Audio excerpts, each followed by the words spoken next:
대한민국 근현대사를 성경적 세계관으로 알리고 전하는 대한역사문화원의 한국 근현대사 바로 알기 특강입니다. 우리가 지난 시간에 역사를 배우는 관점, 그리고 역사를 배우는 목적에 대해서 공부하면서 흑암의 땅 조선에 드리워졌던 조선 백성의 짊어진 멍에에 대해서 공부를 했었습니다. 조선 백성이 짊어진 종의 멍에는 왕정제도를 비롯해서 신분제도, 우상숭배, 음란과 여성천대, 또 질병과 가난, 부지와 문맹 등 여러 가지 조건들이 조선 백성들을 힘겹게 만들고 그들의 자유를 앗아가고 있었죠.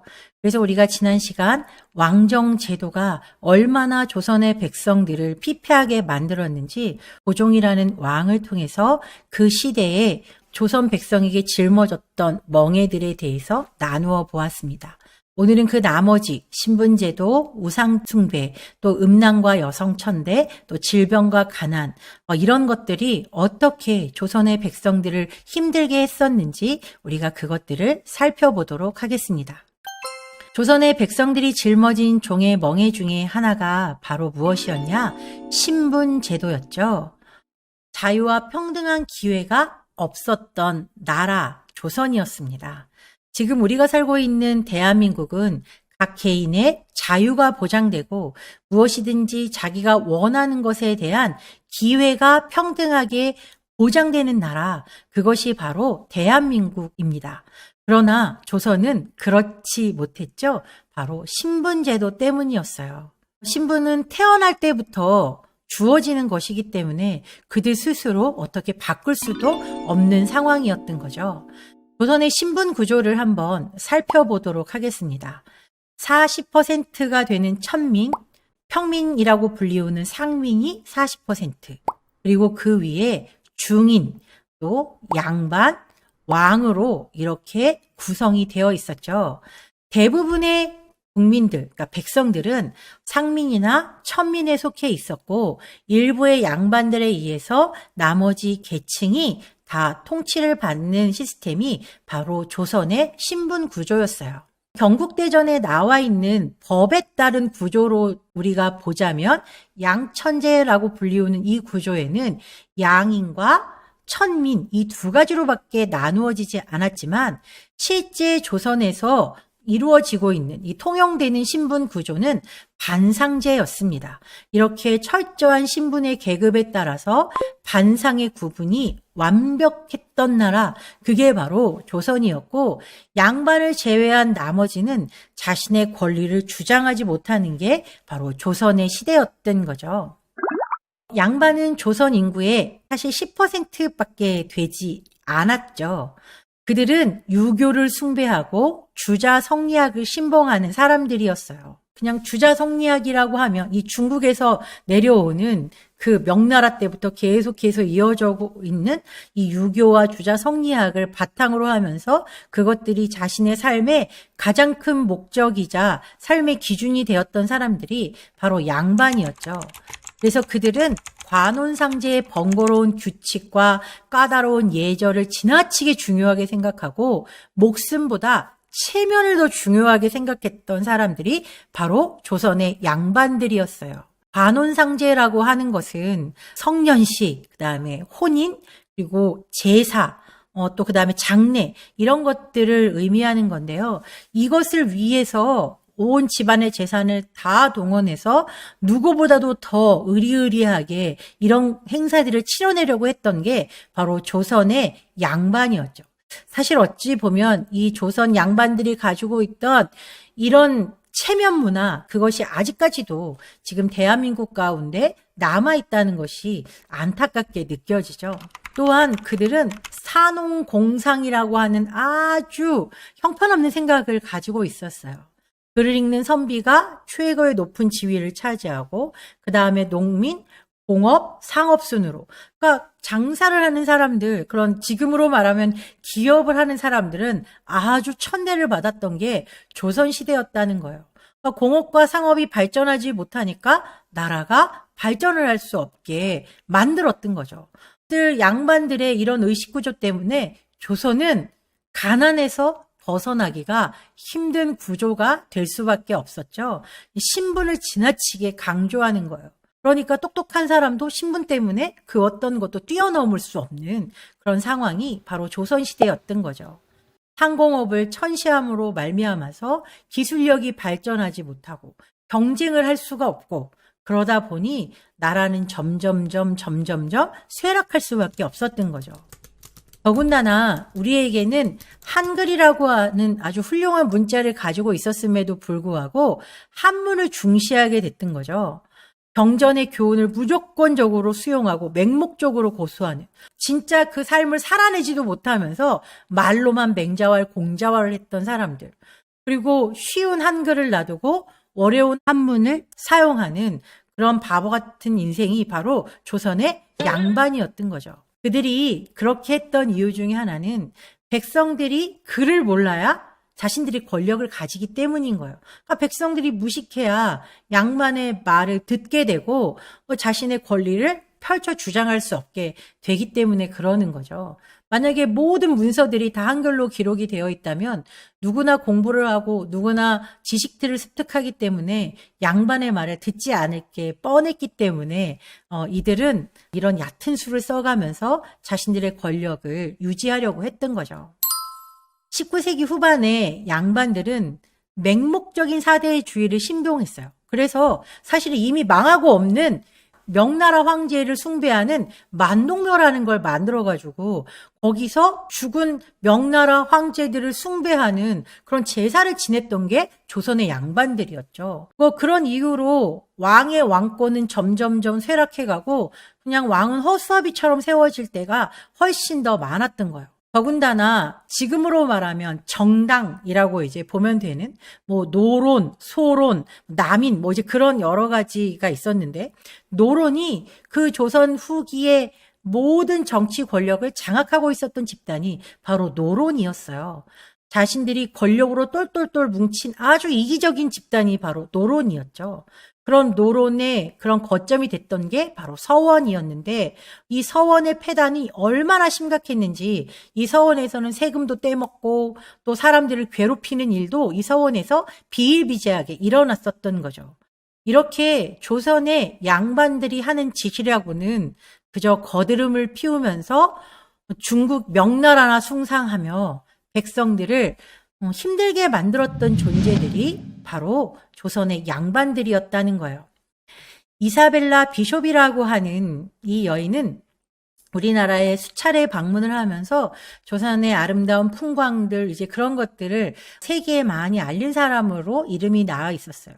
그러나 이렇게 조선을 아름답게 보고 있던 그녀의 눈에 아주 눈의 가시처럼 보였던 대상이 있었어요. 그게 누구였냐? 바로 양반이었죠. 그녀는 그의 책 한국과 그 이웃 나라들이라고 하는 책에 양반들에 대해서 이렇게 말하고 있어요. 양반이나 귀족들은 생업을 위한 아무 일도 하지 않는다. 양반들은 기생충이나 다를 바 없는 계급이다.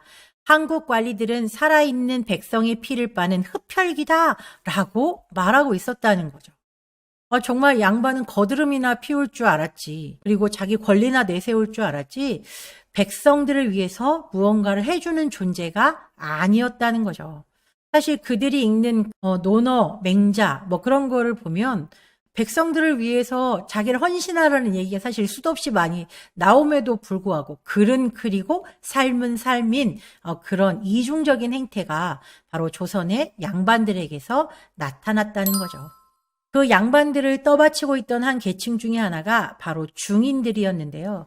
중인들은 서얼 출신. 그러니까 예를 들면 양반과 일반 백성 사이에서 난 자녀들을 우리가 서얼이라고 부르는데 그런 사람들이 주로였고 또 역관, 의관, 향리 같은 사람들이 중인의 계급에 속해 있었죠. 사실 지금으로 말하면 상당히 전문직이고 고위직이라고 이제 표현을 하죠.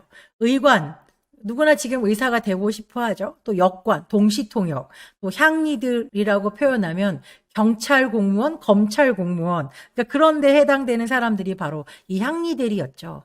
그러나 이들은 양반이 되지 못하는 비운으로 철저하게 무시를 당하고 그 어떤 것도 자기의 힘으로 떨쳐나가기가 힘들었던 대상들이 바로 중인들이었죠.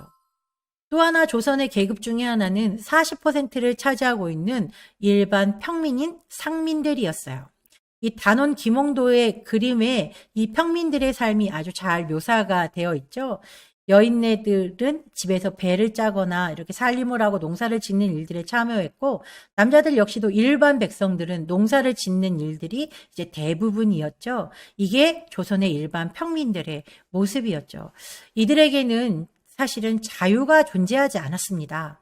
천민이 아니었을 뿐이지 사실은 양반 밑에서는 한없이 작아지는 사람들이 바로 이 상민들이었죠. 조선시대에 사람 취급을 받지 못하는 대상들이 있었어요. 바로 천민이었죠. 조선의 거의 절반 가까운 이 천민들은 특별히 백정과 노비 이런 계층을 시작으로 해서 갑파치, 기생, 광대, 승려, 무당 같은 이런 사람들이었는데요. 이들을 일컬어서 칠천반이라고 부르죠. 지금으로 보면 이 백정들은 축산업을 하는 사람들, 노비들이라고 표현하지만 그 당시에는 그랬지만 지금은 전문직, 비서도 요즘엔 전문직이잖아요.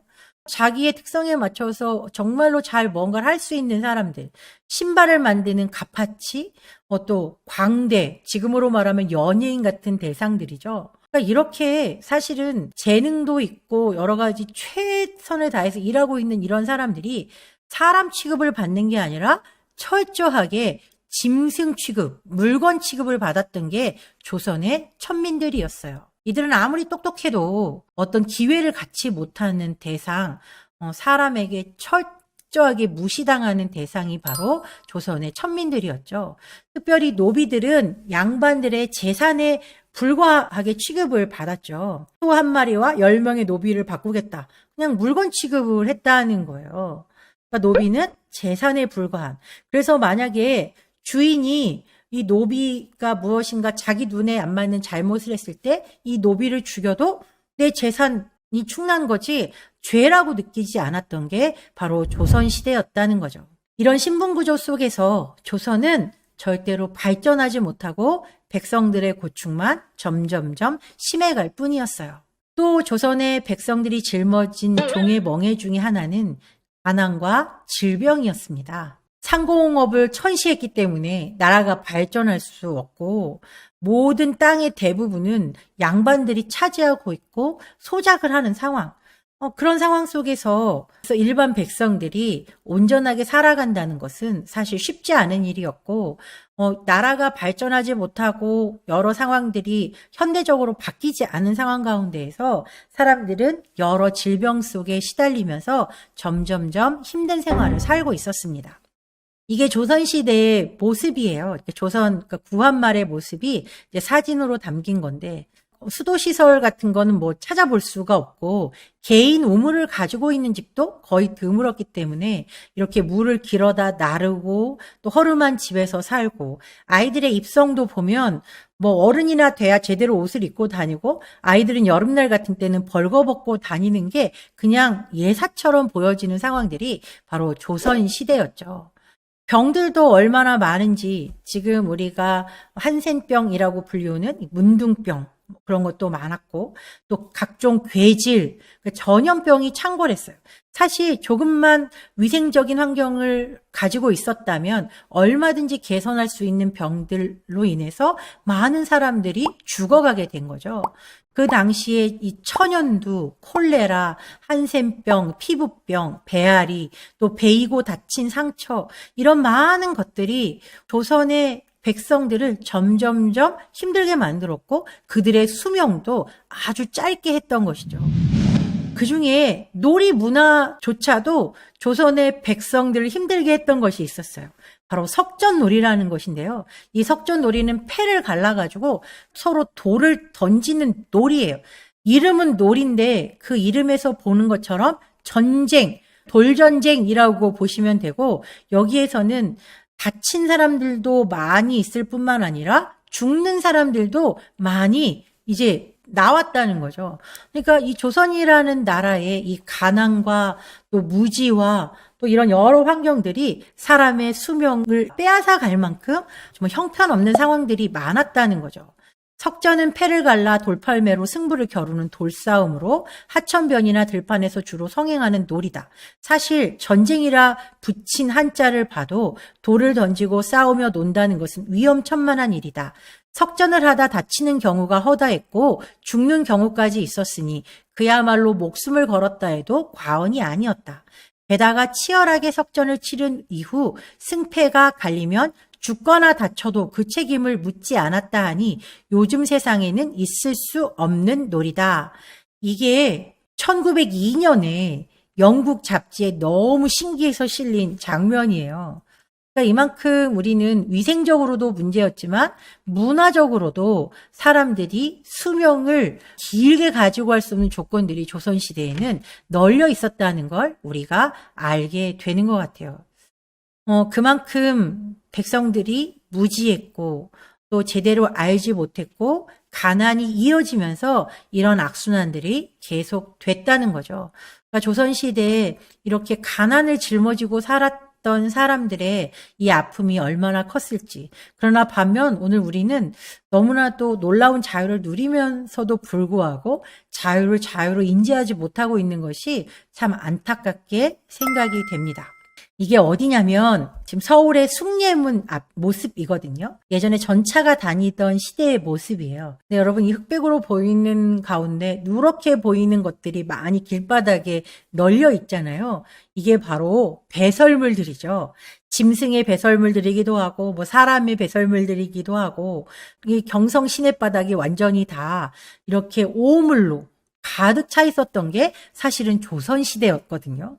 이런 환경에서 살다 보니 전염병들이 계속해서 창궐할 수밖에 없는 게 현실이었죠. 많은 전염병들의 대부분은 대변이나 소변을 통해서 우리에게 다시 전달되어 왔었기 때문에 지금은 이런 환경들이 우리가 다 수세식 화장실을 쓰고 손을 자주 닦고 그러는 생활 때문에 예전에 있었던 전염병들이 우리 지금 현대까지 미쳐오지 않고 있지만 예전에는 그런 환경 자체가 병에 걸릴 수밖에 없는 환경들이었다는 것을 우리가 감안하고 생각을 해보면 좋을 것 같아요. 로제타울 선교사가 이 조선의 이런 상황들을 보고 뭐라고 말했냐면 서울은 내가 본 도시 중에 가장 지저분했고 거리는 좁고 불결하고 오물이 널려 있었다고 말하고 있어요. 알렌 선교사님도 사람들이 이런 환경에서 생존을 하고 있다는 것이 놀라울 따름이다. 거리는 비좁고 포장은 되지 않았으며 온갖 짐승의 배설물이 거리를 가득 채워서 숨을 쉬며 지나가기가 무척 힘들었다. 이런 불결한 위생 상태 때문에 서울과 대도시에는 끊임없이 전염병이 돌아 인구의 10%가 콜레라와 페스트로 죽어가는 비참한 일이 일어나기도 했다. 서울 인구의 10%가 죽었다는 건 어마어마한 인구가 이 전염병으로 죽었다는 걸 이야기하고 있는 거예요. 아펜젤로 선교사님 역시도 서울 거리는 불결하고 여기저기 오물이 널려 있었다라고 하나같이 입을 모아서 말하고 있죠. 이게 바로 조선이었어요. 이런 열악한 환경 가운데에서 조선 사람들은 질 좋은 삶은 고사하고 그냥 하루를 살아가는 게 너무너무 힘겹고 고통스러운 나날들을 보내고 있었던 거죠. 아까도 우리가 문화적인 이야기를 했었는데 조선의 이 매장 문화 때문에 사람들은 더 병에 노출될 수밖에 없었어요. 자, 이 매티 노블 선교사님인데 이 선교사님의 기록에 의하면 이런 이야기가 나와 있어요. 공주 인근 숲에서 언뜻 보면 우상같이 보이는 작은 꾸러미들이 주렁주렁 매달린 나무들이 있다. 조사해 보니 아이들의 주검이었다. 공주에선 아이들을 매장하지 않고 나무에 매단다. 숲은 해골천지다. 성인 남자만한 한 나무에 8구의 시신이 매달려 있었다고 한다. 성인의 시신은 썩을 때까지 보관했다가 뼈는 내던져 버리거나 얕은 땅에 파묻는다라고 말하고 있어요. 이 매티 노블 선교사가 고백한 이 문장을 보면 매장 문화가 그냥 땅속에 묻어서 시신이 썩게 놔두는 것이 아니라 시신을 나무에 주렁주렁 매달아 놨다고 말하고 있잖아요. 겨울이면 그래도 덜했겠지만 여름 같은 때 이 시신들이 부패하면서 거기서 나오는 여러 병균들이 엄청나게 많았을 거라는 거죠. 그러면서 사람들의 수명 자체가 그렇게 길지 못하는 수명으로 될 수밖에 없었다는 거. 이렇게 매장 문화, 또 그리고 여러 가지 환경들 이런 것들이 전체적으로 조선의 백성들의 건강을 상하게 하는 구조로 흘러가게 됐고 이런 것의 원인 중에 하나는 백성들이 무지했기 때문에 무엇이 그들에게 이롭고 좋은 것인지를 알지 못해서 이런 상황들이 이제 벌어지게 됐다는 거죠.